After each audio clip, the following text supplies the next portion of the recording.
रोज़ा रखने के 8 बड़े फ़ायदे, लेकिन सहरी खाते वक्त एक गलती से बचें। बिस्मिल्लाहिर्रहमानिर्रहीम। आज हम एक बहुत ही यूनिक और दिलचस्प टॉपिक पर बात करेंगे और हम डिस्कस करेंगे फास्टिंग के हमारे जिस्म पर क्या असरात हैं, यानी रोज़ा रखने से हमारे जिस्म में क्या तब्दीलियाँ आती हैं और हमारी सेहत में इसके क्या फ़ायदे हैं। रमज़ान के रोज़ा रखना हर मुसलमान पर फ़र्ज़ है, जिसके रूहानी फ़ायदों के अलावा बेशुमार जिस्मानी फ़ायदे भी हैं। रोज़े के बारे में हज़ारों साल से है और दीन इस्लाम में 1400 साल से पहले कहा गया है। हर मुसलमान पूरे रमज़ान में रोज़े रखते हैं, लेकिन जदीद साइंस अभी तक इसके फ़ायदों पर रिसर्च किए जा रही है। तो आज की वीडियो में हम आपको टॉप के 8 साइंस से साबित शुदा फ़ायदों के बारे में बात करेंगे और ये भी बताएंगे कि हम मुसलमान किस तरह से पूरा जिस्मानी फ़ायदा हासिल नहीं कर पाते। अल्लाह के निज़ाम में आप चाहें इबादत करते हो या कोई ऐसा काम करते हो जिसमें दूसरों का अच्छा हो, तो आपके जिस्म और दिमाग को हमेशा फ़ायदा ही मिलता है। तो चलिए डिस्कस करते हैं इन फ़ायदों के बारे में जो रोज़ा रखने से मिलता है। इसका सबसे पहला फ़ायदा ये है कि जब हम रोज़ा रखते हैं तो उसके वजह से हमारे जिस्म में सांसें कम हो जाती है। साइंस में सांसें 2 किस्म की होती है। एक एक्यूट इन्फ्लेमेशन होती है जो हमारे ह्यूमन सिस्टम का एक नॉर्मल रिस्पॉन्स है, जिस तरह कोई ज़ख्म वगैरह हो जाए तो होता है, लेकिन डायनिया सांसें या क्रॉनिक इन्फ्लेमेशन आहिस्ता से जिस्म में होती है और बड़ी बीमारियों का बायस बनती है, जिसमें दिल की बीमारी, कैंसर और हड्डियों की बीमारी, आर्थराइटिस वगैरह शामिल हैं। और रोज़ा रखने से ये डायनी सांसें कम हो जाती है, मतलब ये सारी बीमारियों में कमी हो जाती है। 2022 में कोई 18 स्टेट ऐसी हैं जिसमें ये देखा गया है कि जो लोग खुद को भूखा रखते, रोज़ा रखते, इंटरमीडिएट फास्टिंग करते हैं, उनमें सांसें कम हो जाती है। इससे खून से रिएक्टिविटी प्रोटीन लेवल कम होता है और यह वो चीज़ है जिसमें जिस्म में सोच पैदा होती है। फास्टिंग का दूसरा बड़ा फ़ायदा ये है कि आप डायबिटीज़ के खतरे को कम कर देते हैं। इस पर काफ़ी सारी स्टडीज हैं कि इससे ब्लड शुगर लेवल में बेहतरी आ जाती है। एक रिसर्च 2023 में स्टडीज की गई कि अगर कोई हफ्ते में सिर्फ 3 दिन इंटरमीडिएट फास्टिंग करता है, मतलब रोज़ा रखता है, उनमें इंसुलिन की सेंसिटिविटी बेहतर हो जाती है, जिसकी वजह से डायबिटीज़ का ख़तरा कम हो जाता है। एक सिंपल सी बात है, आप जितनी दफ़ा खाना खाएंगे आपका लबलबा उतनी दफ़ा इंसुलिन बनता है, और जैसे आप खाना ज़्यादा दफ़ा छोड़ देते हैं तो लबलबा को ज़्यादा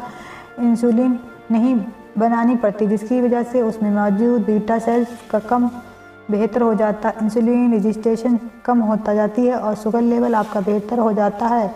एक 2022 की चीज़ है, जो लोग फास्टिंग करते हैं उनमें मेटाबॉलिक सिंड्रोम, जिसमें डायबिटीज़ भी शामिल है, उसका ख़तरा कम हो जाता है। इस पर अभी भी और स्टडीज हो रही है। रोज़ा रखने का तीसरा बड़ा फ़ायदा ये है कि इससे हमारे दिमाग का कम बेहतर हो जाता है। फास्टिंग से न्यूरोडेजेनरेट डिजीज का ख़तरा कम हो जाता है। ये एक ऐसी बीमारी होती है जो आमतौर पर उम्र ज़्यादा होने के साथ इंसान में होती है, जैसे अल्जाइमर वगैरह हो गया हो। 2021 की चीज़ के मुताबिक फास्टिंग से दिमाग के हौले ज़्यादा बनते हैं, जिसकी वजह से दिमाग की सलाहियत में बेहतरी आ जाती है। इसके अलावा फास्टिंग क्योंकि दिमाग के साथ पूरे जिस्म में भी सांसें को कम करती है, इसकी वजह से दिमाग की सेहत और काम में बेहतरी आ जाती है। फास्टिंग का चौथा बड़ा फ़ायदा है कि इससे हार्ट हेल्थ इम्प्रूव हो जाती है। कुछ ऐसी साइंटिफिक स्टडीज हैं जिनमें ये देखा गया है कि फास्टिंग करने से ओवरवेट लोगों में टोटल कोलेस्ट्रॉल कम हो जाता है। इस तरह एक और स्टडीज में भी कि इससे टोटल कोलेस्ट्रॉल, एलडीएल और